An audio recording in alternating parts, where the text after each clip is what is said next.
The radar screen went dark at 8:47 hours, and with it, any trace of Viper 2-1 vanished from the tactical display. In the operations center buried 3 stories beneath Assen Air Base, 17 pairs of eyes fixed on the empty space where the blip had been. General Marcus Reeves stood with his arms crossed, jaw tight, watching the search grid expand in concentric circles across the Korean peninsula. Outside, the November wind screamed across the tarmac, carrying with it the first snow of the season. Major Katia Wraith Volkov had been flying combat air patrol along the DMZ when North Korean surface-to-air missiles lit up the morning sky. Her wingman, Captain Tors, had called it in with the kind of breathless urgency that makes careers end and memorial services begin. Viper 2-1 is hit, catastrophic damage, no shoot observed. She's going down fast. The recording played on loop in Reeves' mind, each word a nail in a coffin he didn't want to build. He'd been against her assignment from the start, not because of her gender. He'd flown with plenty of capable female pilots, but because of her history. Volkov had washed out of the Thunderbirds demonstration team 3 years prior after a controversial mid-air incident that the official report labeled pilot error, and the unofficial whispers called something far worse. She'd spent 18 months flying a desk before clawing her way back into a cockpit, taking every shit assignment and double shift until someone finally gave her another chance. Reeves had been that someone, and now he stared at the empty radar screen wondering if mercy had been a mistake. The intelligence officer, a young lieutenant with nervous hands, approached with a tablet. "Sir, satellite imagery confirms an SA-15 battery fired 4 missiles from Grid Hotel 7.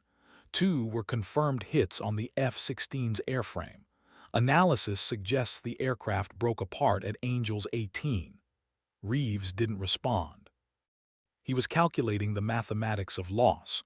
1 pilot, 1 aircraft, 40 million in taxpayer dollars, and the geopolitical nightmare of a downed American jet in contested territory. The North Koreans would be scrambling recovery teams already, racing to claim the wreckage and whatever propaganda value it offered. Behind him, the operations staff spoke in hushed tones, their voices carrying the weight of a funeral already planned. Someone mentioned the flag. Someone else started drafting the notification letter. The general turned from the screen, his face carved from granite, and addressed the room with the voice that had commanded men through 3 wars. "Stand down the search grid. Mark Viper 2-1 as confirmed loss. I'll make the calls." He walked toward his office, each step heavy with the burden of command, unaware that 200 miles north, a crippled F-16 was clawing its way through a storm with 1 wing shredded and a pilot who refused to die. The fighter jet shouldn't have been flying. By every law of physics and aerodynamics, the mangled F-16 limping south through North Korean airspace was a dead thing gliding on borrowed time. The entire left wing had been sheared away from the leading-edge route to just past the pylon, leaving a jagged stump of composite material and exposed hydraulic lines that streamed fluid into the slipstream like arterial spray. The right stabilator hung by its actuator, flapping uselessly in the 500-knot wind. Flames had scorched the fuselage black, and the cockpit canopy bore a spiderweb crack where shrapnel had punched through, missing the pilot's helmet by inches. Inside, Major Katia Volkov fought the stick with both hands, every muscle in her body locked in a wrestling match with an aircraft that wanted nothing more than to tumble into an unrecoverable spin. She'd taken the first missile through the portside intake, the explosion blowing the engine into fragments that shredded the wing structure. The second had detonated close enough to the tail that she'd felt the blast wave punch her vertebrae through the ejection seat.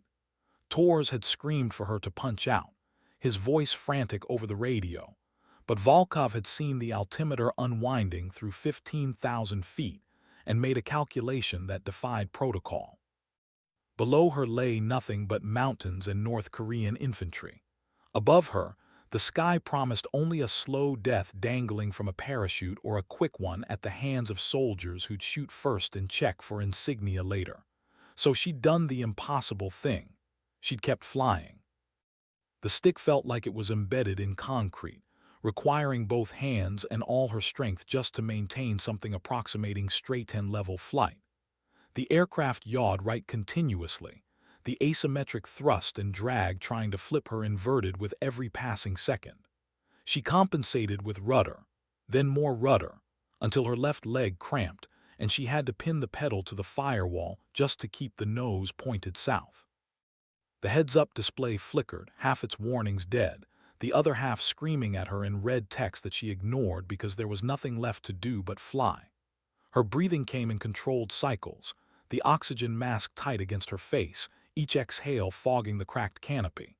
The radar warning receiver had been shrieking since the missiles launched, but now it was silent, either broken or she'd flown beyond the engagement envelope. Either way, she was alone. The radio crackled with static and something else, voices bleeding through from another frequency. She caught fragments, no chute observed, and search grid expanded, and finally, devastating in its clarity, confirmed loss. They thought she was dead. Volkov almost laughed, but the movement would have disrupted her grip on the stick, and that would have killed her faster than any missile. Instead, she focused on the gauges still working, the ones that mattered. Airspeed 420 knots and decaying. Altitude 9,000 feet and falling at 200 per minute. Heading 185 roughly south, roughly home. The fuel gauge read 2,200 pounds, maybe 15 minutes of flight time if the leaking lines didn't drain the tanks first. The left wing's shredded end created drag like a barn door. Each pound of fuel burned, shifting the center of gravity further aft, making the jet more unstable with every passing mile. Volkov ran the calculations in her head with the cold precision that had earned her the call sign Wraith. A ghost that appeared where it shouldn't, survived what it couldn't. The DMZ lay 40 miles south. If she could cross that line, if she could reach friendly territory, then maybe this broken thing beneath her would hold together long enough to find a runway, or a field, or a stretch of highway. Anything flat and Korean allied would do. She keyed the radio, her voice steady despite the G-forces compressing her chest. Any station, this is Viper 2-1 declaring emergency. I am feet wet from hostile territory, significant battle damage, requesting immediate vector to nearest suitable landing. Static answered. She tried again, switching frequencies, cycling through guard channel and tactical nets. Nothing but electromagnetic silence. Either her radio was damaged or she was still too far north, too low, blocked by mountains that rose like granite teeth between her and salvation. The jet shuddered, a deep subsonic vibration that rattled her bones. Volkov glanced right and saw the stabilator flapping harder, the metal fatigue visible even through her peripheral vision. She had minutes, maybe less. The mountains gave way to foothills, and the foothills opened onto the Imjin River Valley, the serpentine waterway that marked the edge of the world she knew. Beyond that river lay minefields and guard posts and the most militarized border on Earth. Above her, the clouds began to break, shafts of cold November sunlight piercing through like stage lights. Volkov thought briefly of her father, a MiG pilot in the Russian Air Force who defected when she was 6, bringing his family west with nothing but the clothes on their backs and stories of flying that made her heart soar. He told her once that airplanes didn't crash, pilots gave up. The distinction mattered to him, and now it mattered to her. She wasn't giving up. The F-16 dropped through 8,000 feet, the sink rate increasing as the damaged airframe lost its tenuous grip on the air. Warning lights illuminated across the caution panel. Hydraulic pressure Alpha, hydraulic pressure Bravo, flight control degradation, overheat, fire detection, master warning. She silenced them with a flick of her thumb, the tones distracting from the more important sounds, the groan of stressed metal, the whistle of wind through torn aluminum, the laboring wheeze of the single working engine that was all that stood between her and a smoking crater. Her hands were numb now, the cold seeping through her flight gloves despite the cockpit heat. She flexed her fingers one at a time, keeping blood flowing, maintaining dexterity. South Korea appeared through the canopy like a promised land, the valleys greener than the North's barren landscape, the roads wider, the distant glint of metal that might have been traffic or might have been tanks. Volkov didn't care which. She'd crossed the line. The radio sparked to life with a burst of static, then a voice, American accented and sharp with urgency. Unidentified aircraft approaching DMZ from the north. Squawk ident immediately or you will be engaged. She fumbled for the IFF transponder, fingers clumsy with exhaustion, and toggled the switch. Mode 4, military encrypted, the signal that said friendly, don't shoot, one of ours. The voice returned, different now, confused. Viper 2-1. Viper 2-1, is that you? Confirm identity. Katia keyed the mic, her voice raw. Confirmed. Viper 2-1, battle damaged and emergency fuel state. I need a vector to Assen or anywhere with a runway long enough for a straightened approach. Control authority is maybe 10%. I can't maneuver. Silence on the other end, the kind that meant someone was making a decision that would either save her or kill her. Then, Viper 2-1, proceed direct Assen, runway 23, winds 230 at 15, gusting 22. Emergency equipment standing by. Be advised, General Reeves is on the line and wants to know how the hell you're still flying. Volkov almost smiled, but the stick bucked in her hands and she had to fight to keep the nose from dropping into a dive. Tell the general, she said, each word measured, that I'm not done yet. The approach to Assen Air Base should have been a gentle descent, a controlled vector guided by precision instruments and the calm voices of air traffic controllers who'd done this 1,000 times. Instead, it became a barely managed catastrophe. Volkov descended through 6,000 feet with the F-16 shaking so violently that her vision blurred, the airframe protesting every second it remained intact. The single engine began to surge, the compressor blades damaged from the missile blast, choking on its own damaged internals.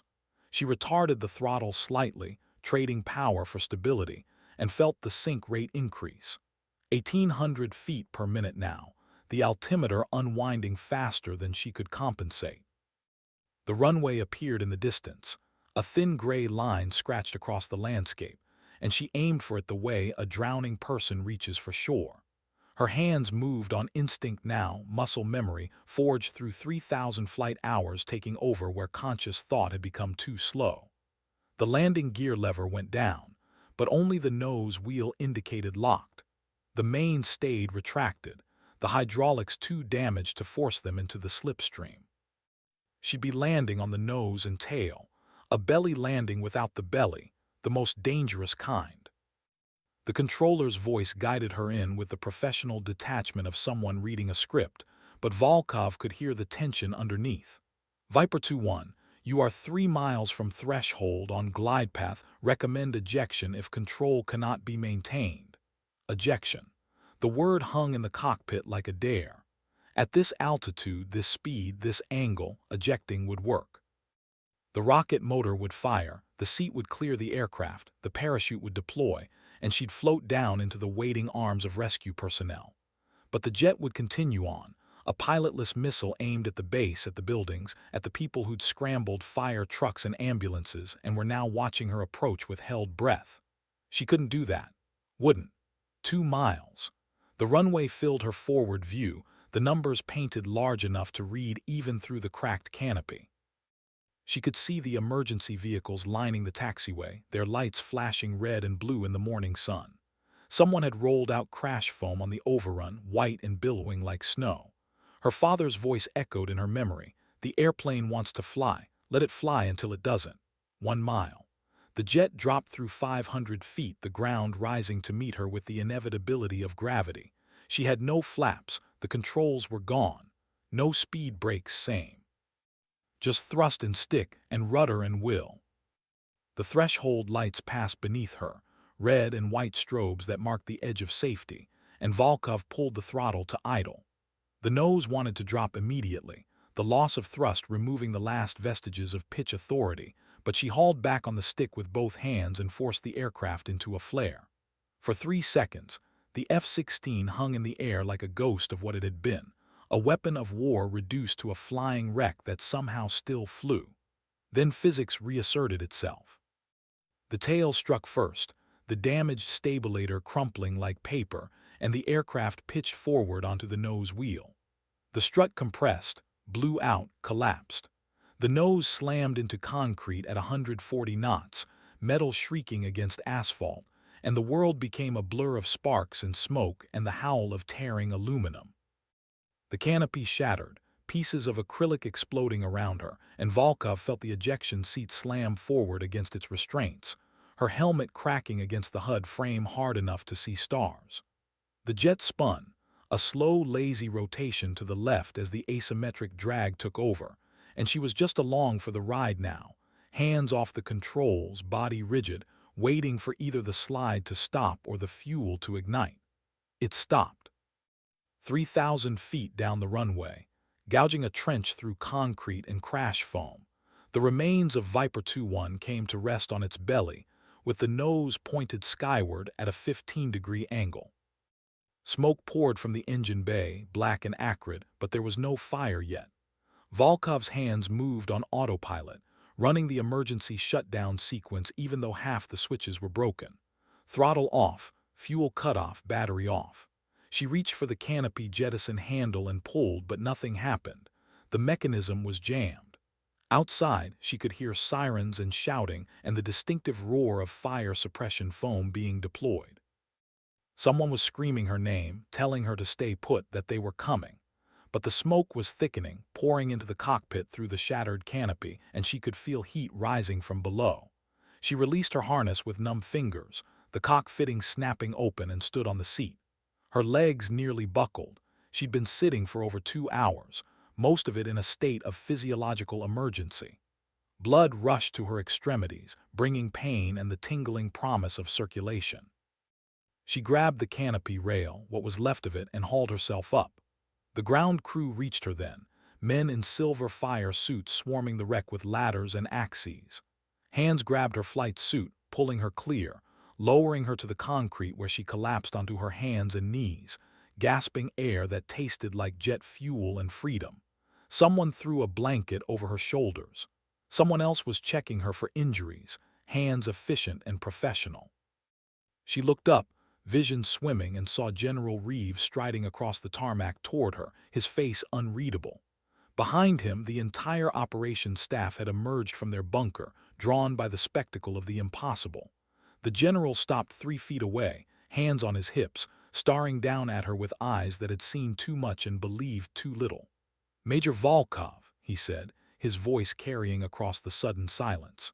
"You were declared KIA an hour ago." Katia pulled the oxygen mask from her face, her lips cracked and bleeding from where she'd bitten through them during the approach. She met his gaze without flinching, her voice hoarse but steady. "Permission to rescind that declaration, sir." For a moment nobody moved. Then someone laughed, a nervous release of tension that spread through the crowd like a spark in dry grass. Reeves didn't laugh. He reached down, offering his hand, and pulled her to her feet with surprising gentleness. "Permission granted, Major. Now get to medical before you bleed on my runway." She nodded, suddenly aware of the warm wetness running down her temple, the copper taste in her mouth. But she didn't move toward the waiting ambulance. Instead, she turned back to look at the wreck of her aircraft, the F-16 that shouldn't have flown but did, that carried her home on nothing but physics and stubbornness. The left wing was gone, sheared clean off, the stump blackened and twisted. The tail section had crumpled like a beer can, the vertical stabilizer bent at an angle that made her stomach turn. The fuselage bore scorch marks and shrapnel holes, some of them large enough to fit her fist through. It was a miracle rendered in aluminum and titanium, a testament to engineering tolerances and human will. Someone draped an arm around her shoulders, Captain Torres, her wingman, his face streaked with tears he wasn't bothering to hide. "You crazy bitch," he whispered. "I watched you go down, I called it in. I saw the explosion." Volkov leaned into him, her legs finally giving out, and let him support her weight. "I know," she said. "I heard." They walked together toward the ambulance, 2 pilots who'd flown into hell and only one who'd flown back out. Behind them, the wreckage of Viper 2-1 began to cool, the metal ticking and groaning as it contracted, and the fire crews sprayed foam over every surface until the entire aircraft looked like it had been dipped in white paint. The sun climbed higher, burning away the morning clouds, and on the taxiway someone began to clap. Then another. Then another, until the entire flight line was applauding, the sound rolling across the base like thunder. Katia didn't hear it. She was in the ambulance by then, lying on a gurney while medics cut away her flight suit and cataloged her injuries. 3 cracked ribs, a concussion, second-degree burns on her left forearm, severe bruising across her chest and shoulders from the harness, and exhaustion so profound that her hands shook uncontrollably. They started an IV, checked her pupils, wrapped her in heated blankets, and spoke in the calm tones of people who'd seen worse. She let them work, staring at the ambulance ceiling, replaying the flight in her mind frame by frame. The mission brief that morning had been routine. Combat air patrol along the DMZ, 4-hour rotation. Nothing unusual. She'd pre-flight the F-16 in the pre-dawn darkness, running her hands over the airframe with the reverence of someone who trusted her life to the machine.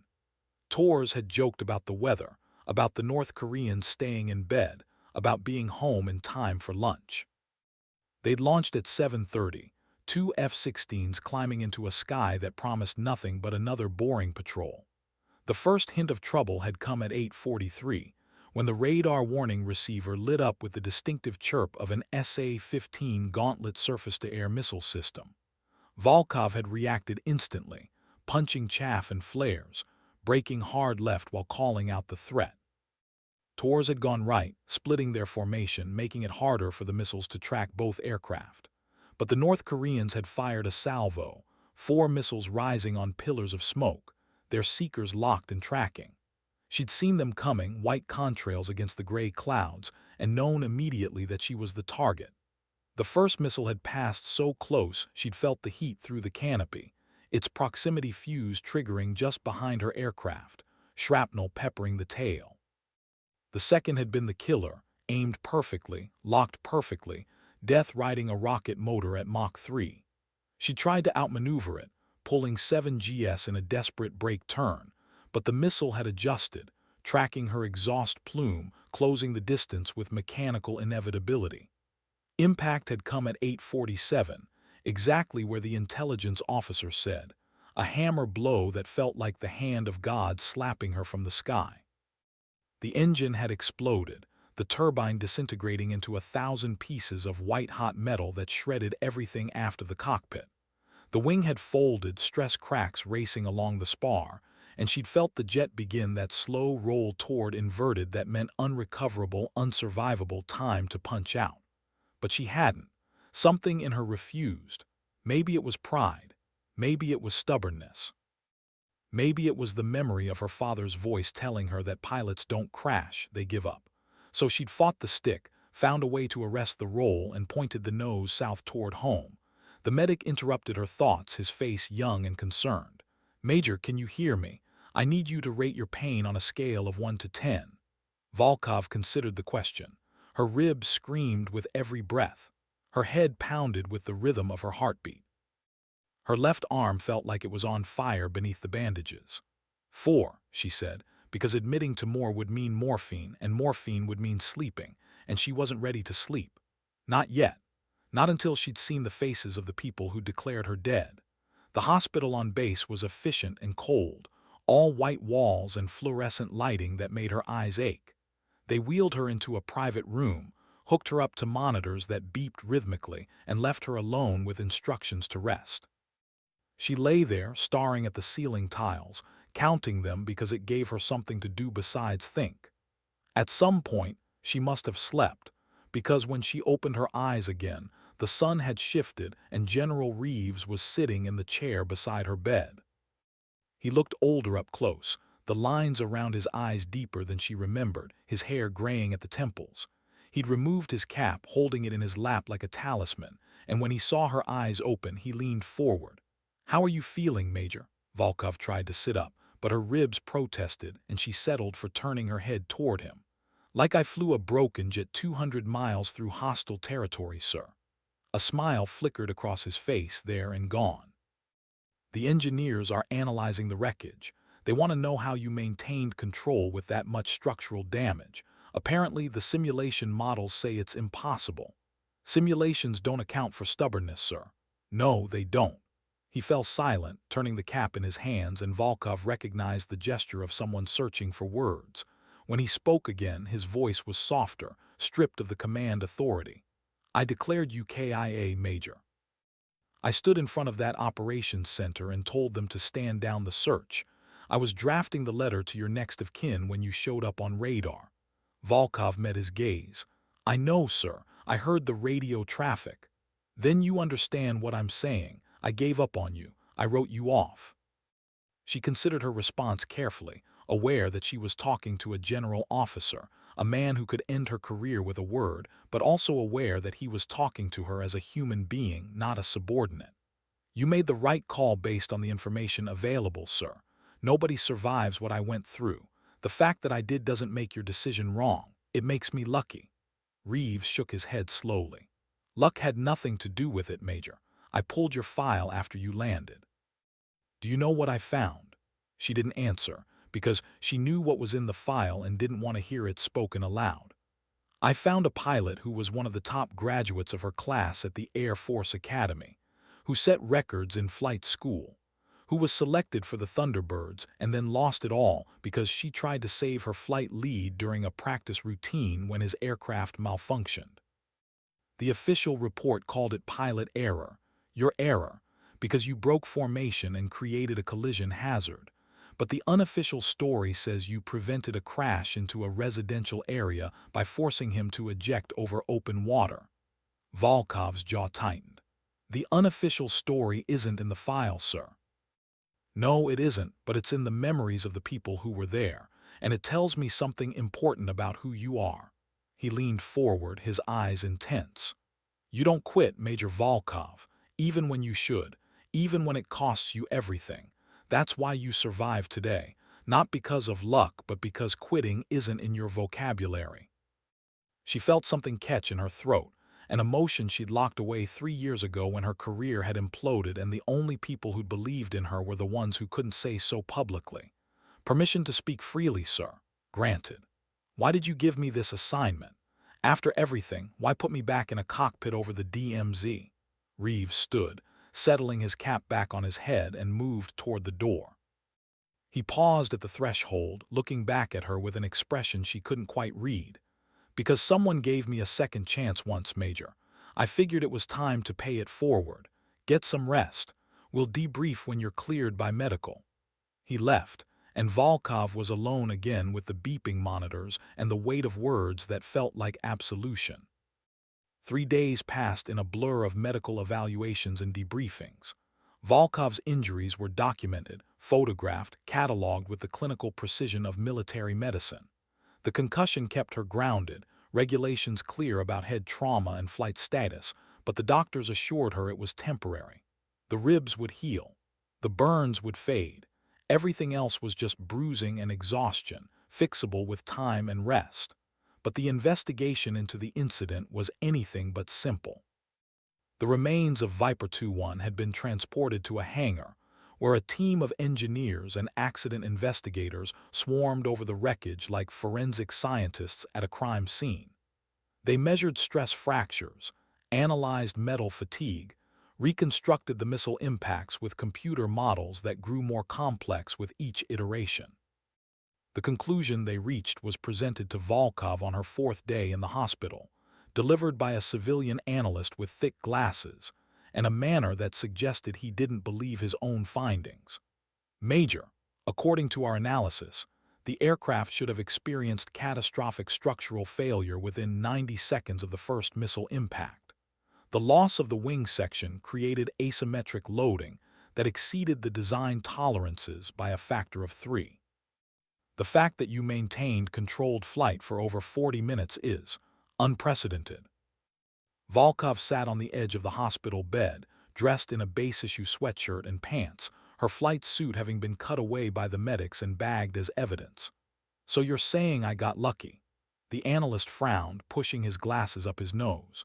"No, Major, luck doesn't explain this.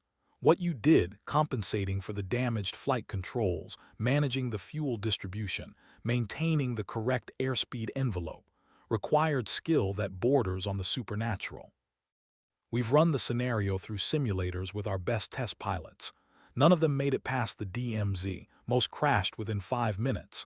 Then maybe your simulators need better programming. He blinked, uncertain if she was joking. Major, I'm trying to explain that what you accomplished should be taught at every flight school in the Air Force. This isn't criticism, it's awe. She softened slightly, recognizing that he meant it as a compliment. Thank you. Can I see the wreckage? General Reeves authorized it. I'm told you're being discharged from medical this afternoon. The hangar that held Viper 2-1 was located on the far side of the base, a massive structure normally used for maintenance on C-130 transport aircraft. When Volkov arrived, escorted by Captain Torres, who'd appointed himself her unofficial guardian, she stopped at the entrance and stared. They'd laid out the wreckage in a grid pattern, each piece numbered and tagged, a three-dimensional jigsaw puzzle of her near-death experience. The fuselage sat in the center, still mostly intact despite the belly landing, but around it lay the scattered remains of the wing, tail section, and countless smaller components. Burn marks blackened everything. Holes from shrapnel punched through metal like paper. The left wing stub, sheared clean at the root, rested on a support frame, and Volkov walked toward it with the slow reverence of someone approaching a grave. She reached out, touching the torn edge of the composite material, feeling the rough surface where stress and heat had torn it apart. This piece of metal and carbon fiber had been part of a weapons system worth $40 million. Now it was scrap, destined for a metallurgy lab where scientists would study it to understand how it failed and, more importantly, why it didn't fail sooner. Torres stood beside her, hands in his pockets, his voice quiet. I still can't believe you flew this thing home. Neither can I, to be honest. The guys are calling you the ghost now, not just your call sign, like an actual ghost, someone who should be dead but isn't. Volkov traced her fingers along a shrapnel hole, imagining the piece of metal that had punched through here, missing vital hydraulic lines by millimeters. Maybe I am, she said softly. Maybe I died up there and just don't know it yet. Don't talk like that. You're here, you're alive, that's what matters. She turned to face him, seeing the concern in his eyes, the guilt he'd been carrying since he'd called in her death. Torres, you did everything right. You followed protocol. You reported what you saw. None of this is on you. I know, but I still watched you fall, Wraith. I still thought I'd lost you. You didn't lose me. I'm right here. He nodded, not trusting himself to speak, and they stood together in the hangar, surrounded by the pieces of a jet that had defied physics and probability to bring one stubborn pilot home. Outside, the sun was setting, painting the sky in shades of orange and purple, and somewhere on base, the evening flag ceremony was beginning, the bugle call echoing across the tarmac. Volkov listened to it, the familiar notes that marked the end of another day, and felt something shift inside her.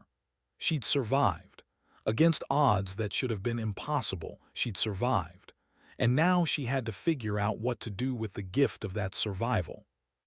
The debriefing came on her 6th day out of the aircraft. Volkov sat in a conference room in the operations building, surrounded by senior officers whose rank insignia represented more combined flight hours than she'd been alive. General Reeves chaired the meeting, his presence commanding without being overbearing, and he walked through the timeline of the incident with methodical precision. She answered their questions with the factual detachment of a professional, describing the missile impacts, the control failures, the decisions she'd made in those critical seconds when death had been the more likely outcome. They asked about her thought process, her training, her psychological state during the flight. She told them the truth, that she'd been terrified and calm simultaneously, that her body had moved on instinct while her mind had calculated fuel and distance and time, that she hadn't thought about dying because thinking about it would have made it real. When the questions ended and the room fell silent, General Reeves closed the folder in front of him and leaned back in his chair. Major Volkov, this board finds no evidence of pilot error or dereliction of duty in the events of November 7th. Your actions during and after the missile strike were consistent with Air Force doctrine and exceeded reasonable expectations of performance under extreme circumstances. This incident will be classified as combat loss due to enemy action, and you will be recommended for appropriate recognition. Volkov nodded, relief flooding through her even though she'd known the outcome was never really in doubt. "Thank you, sir." "However," Reeves continued, and her relief evaporated, "there is the matter of your future flight status. The flight surgeon has cleared you medically, but the question remains whether you're psychologically ready to return to combat operations." She sat forward, her jaw tight. "Sir, with respect, I'm ready. I want to fly." "Wanting and being ready aren't the same thing, Major. You experienced a traumatic event. It's not weakness to admit that you need time to process it." "I don't need time, sir. I need to get back in a cockpit before my nerve fails." The room exchanged glances, and Volkov realized she'd revealed more than she intended. Reeves' expression softened almost imperceptibly. "That's exactly why you need time, Major. You're afraid that if you wait, you won't be able to do it again. That's not how courage works." "Then tell me how it works, sir, because from where I'm sitting, the only thing that matters is whether I can do the job. And I can." "I'm sure you can. But I'm not sending you back into hostile airspace until you've completed a psychological evaluation and demonstrated that you can fly without the shadow of that experience hanging over you." It was an order delivered gently but unambiguously, and Volkov knew better than to argue further. "Yes, sir. How long?" 2 weeks, maybe 3. The psychologist will make the determination, not me. In the meantime, you're grounded. Use the time to heal, Major. You've earned it." The meeting adjourned, and Volkov found herself walking across the base toward her quarters with a frustration that burned like acid in her chest. Grounded. The word felt like a prison sentence. She'd spent 18 months flying a desk after the Thunderbirds incident. 18 months of watching other pilots take her place in the sky while she pushed papers and attended meetings and slowly died inside. She couldn't do that again. Wouldn't. Her quarters were standard officer housing, a small room with a bed, desk, and footlocker. The walls bare except for a single photograph of her father standing beside a MiG-29 on a runway in Ukraine. He'd taken that photo 6 months before defecting, before the Cold War had ended and made his flight to freedom obsolete, before he'd traded a career as a fighter pilot for a job as a flight instructor at a civilian school in California. She'd asked him once if he regretted it, and he'd looked at her with those dark eyes that never quite smiled and said, "I regret nothing that brought me to you." Volkov sat on the bed, staring at the photograph, and felt the weight of her father's expectations pressing down on her shoulders. He taught her to fly in a Cessna 152 when she was 16, letting her take the controls while he sat in the right.